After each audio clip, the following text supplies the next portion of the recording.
Il y a bien un mot qui est revenu dans vos questions lors du challenge Odyssée, c'est le mot visibilité. Franchement, tu veux savoir pourquoi personne ne te remarque?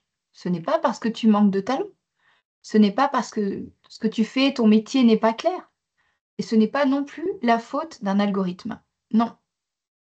Si personne ne te voit, c'est simplement parce que tu ne te montres pas.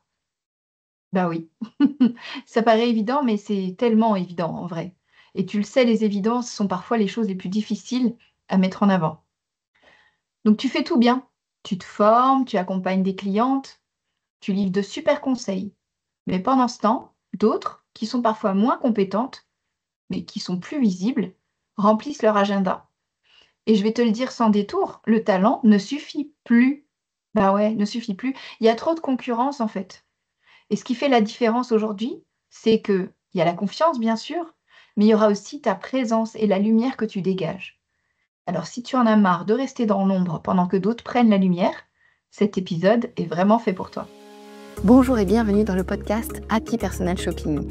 Je suis Maïté Despréaux, bulle de mode, mentor business spécialisée dans l'accompagnement des conseillères en images et personal shoppers débutantes. Forte de plus de 15 ans d'expérience comme personal shopper, j'ai le plaisir de vous guider pour vous lancer dans cette activité passion. Dans ce podcast, nous aborderons 4 grandes thématiques pour vous aider à démarrer et à exercer sereinement. Première, la stratégie et l'organisation. Des conseils pratiques pour développer votre activité tout en préservant du temps pour vous. Deuxième, l'état d'esprit entrepreneurial.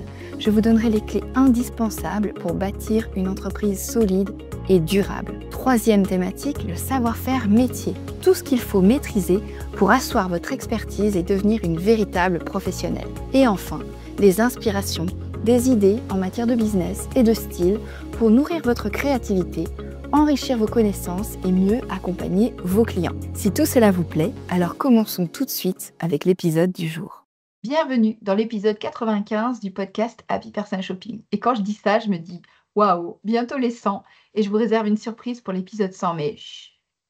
Aujourd'hui, en attendant, on va parler de visibilité.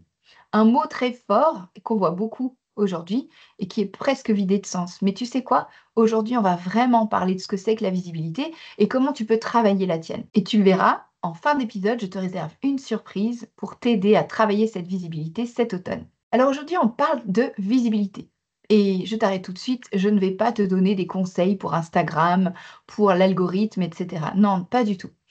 Ce que je te propose aujourd'hui, c'est de travailler ta visibilité à partir de toi. C'est-à-dire quand toi, tu oses enfin parler de ce que tu fais, sans être gêné, sans avoir le syndrome de l'imposteur. Ce qui fait que quand tu vas parler de toi, on va t'écouter et on aura vraiment plaisir à t'écouter parce que tu vas rayonner de l'intérieur.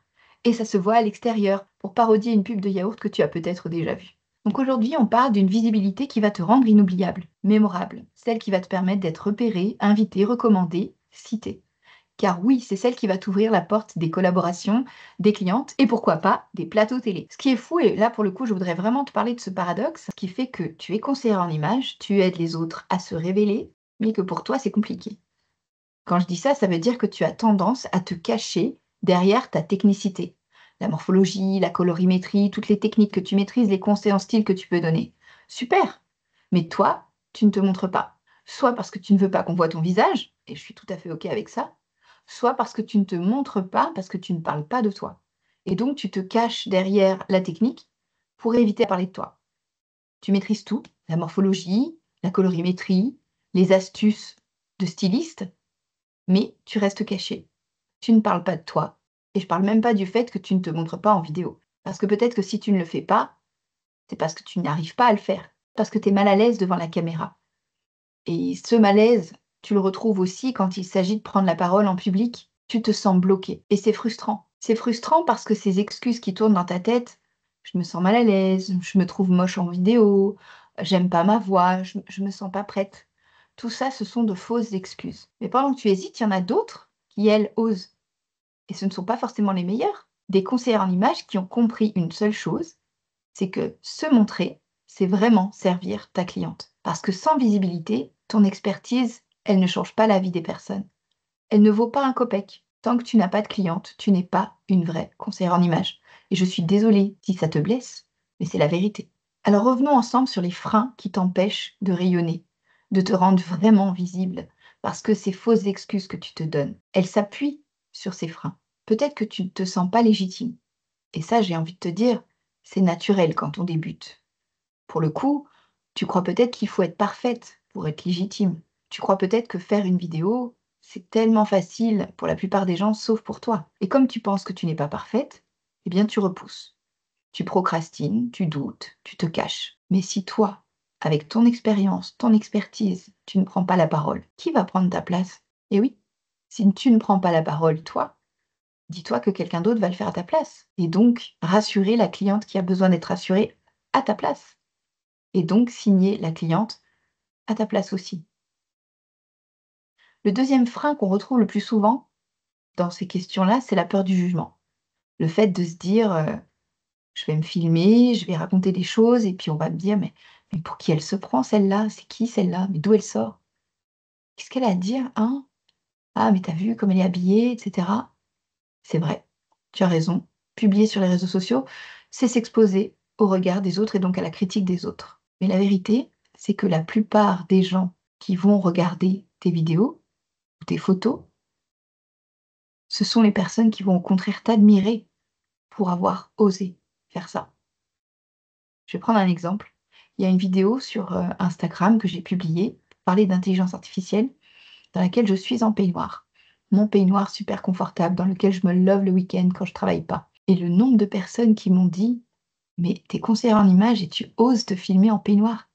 Bah oui, pourquoi pas? Après tout, c'est aussi une facette de moi. Donc j'aimerais te rassurer, ceux qui te jugent ne seront pas tes clientes. Donc on s'en fout de leur avis. De toute façon, quoi que tu fasses, tu seras jugé. Que tu fasses ou que tu ne fasses pas. Si tu ne fais pas, on va te dire que tu ne fais rien pour développer ton activité. Et si tu fais, on va te critiquer pour l'avoir fait. Alors, tu préfères quoi?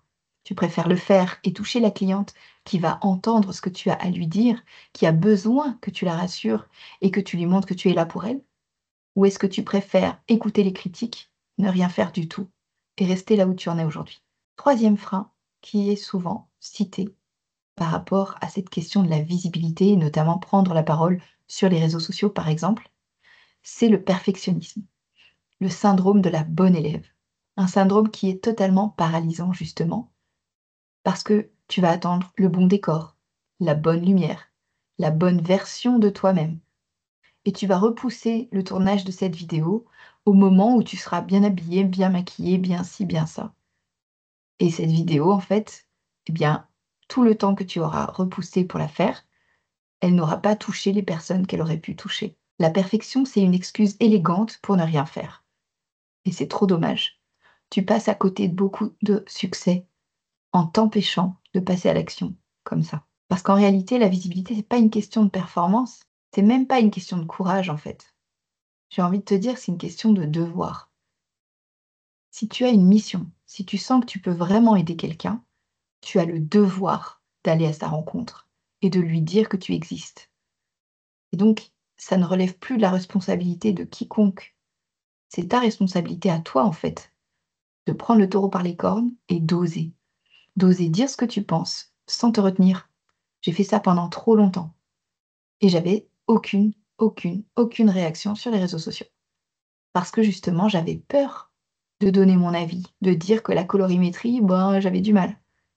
En tout cas, les méthodes classiques. De dire que bon, bah, la morphologie, les méthodes classiques me plaisent pas. De dire que le côté diktat, de mode et cetera, c'était pas mon truc non plus. De prôner cette liberté, en fait, que les gens veulent entendre. Ils en ont marre des Christina. Regarde, elle revient avec une vidéo sur YouTube. C'est quoi? C'est le tribunal de la mode. Elle a pas changé de point de vue. Elle est toujours là pour critiquer, pour donner des interdits, des diktats, des fausses idées aux gens. J'adore Christina, elle a beaucoup fait pour le concert Image, mais je trouve que son discours manque de renouvellement. Bien, c'est justement parce que toi aussi peut-être, tu te poses ces questions-là, que tu vas pouvoir toucher quelqu'un. Et si c'est pas celle-là, c'en est d'autres. Ce que je veux te dire par là, c'est que tu dois avoir confiance en toi, en tes idées. Parce que ce que tu penses peut vraiment changer la vie de quelqu'un. Alors si tu as vraiment envie d'aider quelqu'un, fais-toi confiance et parle. Dis ce que tu penses. Ne te censure pas comme j'ai pu le faire pendant de longues années. Ce podcast, quelque part, il a été libérateur pour moi. D'une certaine façon, il m'a permis justement d'assumer que mon point de vue était différent et de me rendre compte que j'étais pas la seule à avoir ce point de vue-là. Et ça fait du bien. Donc commence. Tu peux commencer petit. Tu es pas obligé de tout de suite lancer une chaîne YouTube, tu vois? Tu peux commencer petit par déjà te prendre en photo et t'habituer à ton reflet. Et puis peut-être te filmer de temps en temps, sans forcément le publier sur les réseaux sociaux. Mais t'habituer à ton image, à ce que tu dégages, à ce que tu renvoies. Pour te rassurer, tu peux faire ça dans un premier temps en étant pimpante, bien maquillée, bien coiffée, bien habillée, dans un lieu que tu aimes. Fais juste attention au bruit, parce que s'il y a trop de bruit, la vidéo sera pas du tout agréable à écouter, même si c'est seulement un test pour toi. Et l'autre solution, c'est aussi le côté coup de pied aux fesses si tu en as besoin d'un, c'est de te dire: «Vas-y, je filme, je fais tout pour que ce soit nickel». Donc ce que je viens de dire, hein, le fait d'avoir le décor qui te plaît et cetera. Moi, j'ai pris ma bibliothèque parce que j'aime tellement les livres que c'était devenu évident. Mais prends un endroit que tu aimes bien, où il y a pas trop une grande pièce pour que le son soit bon et filme-toi, prends des photos et cetera. Et donc l'option 2, celle pour les personnes qui sont un petit peu plus aventureuses, ça va être de publier au moins un des éléments que tu auras fait lors de ce tournage. Comme ça, sans réfléchir, sans faire de montage derrière. Bref, du brut. Essaye, tu verras comme ça fait du bien. Au début, c'est compliqué, on est un peu comme ça, appuie sur le bouton, je le fais. Et puis quand on le fait, on est fier de soi. Et tu sais quoi? C'est que le début. Parce que tu vas y prendre goût. Tout simplement parce que tu vas être toi-même, parce que tu vas parler de ce que tu aimes, parce que tu vas parler de qui tu es, parce que tu vas parler de ta manière de travailler. Et c'est ça qui va faire que tu vas devenir magnétique. Les gens, ils vont vouloir t'écouter. Ça, c'est un truc que j'ai appris depuis 15 ans. Quand j'ai démarré en 2010, j'étais une des premières personal shoppers en France et une des premières à Lyon. Et en l'occurrence, j'ai la chaîne locale de télévision qui est venue me voir pour m'interviewer justement dans le cadre d'une table ronde filmée avec d'autres professionnels de la mode pour parler justement du milieu de la mode lyonnais. Figure-toi que avant cette interview, je n'avais accompagné qu'une ou 2 personnes dans le cadre professionnel. C'était les tout débuts de mon entreprise. J'avais encore un syndrome de l'imposteur de ouf et pourtant j'ai fait cette interview. Et si tu regardes la vidéo, je te remettrai le lien sur YouTube, tu verras que je ne laisse rien paraître. Parce que ce qui compte, c'est la confiance en toi. La confiance face à la caméra, c'est la compétence. C'est pas une question de personnalité, c'est une question tout simplement de pratique. Plus tu vas faire, plus ce sera facile. À l'époque, je venais tout juste de commencer à mettre des photos de moi sur mon blog.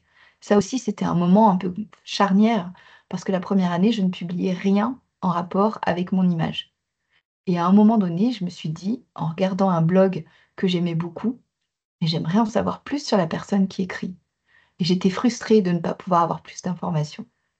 Alors je me suis dit que ça devait être pareil pour les gens qui me lisaient parce que je voyais bien les statistiques Google augmenter. Et j'ai posté une photo. Et tu sais quoi? Les statistiques se sont envolées. C'est à partir de ce moment-là que mon blog a vraiment pris une ampleur, que j'ai été invitée dans des événements par des marques, et cetera. Incroyable, non?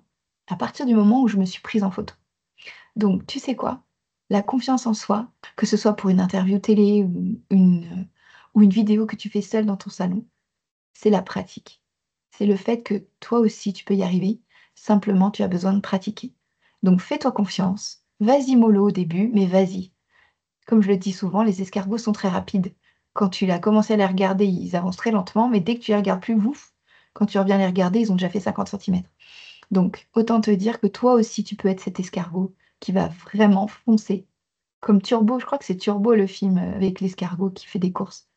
Et ça peut être toi ce turbo en fait.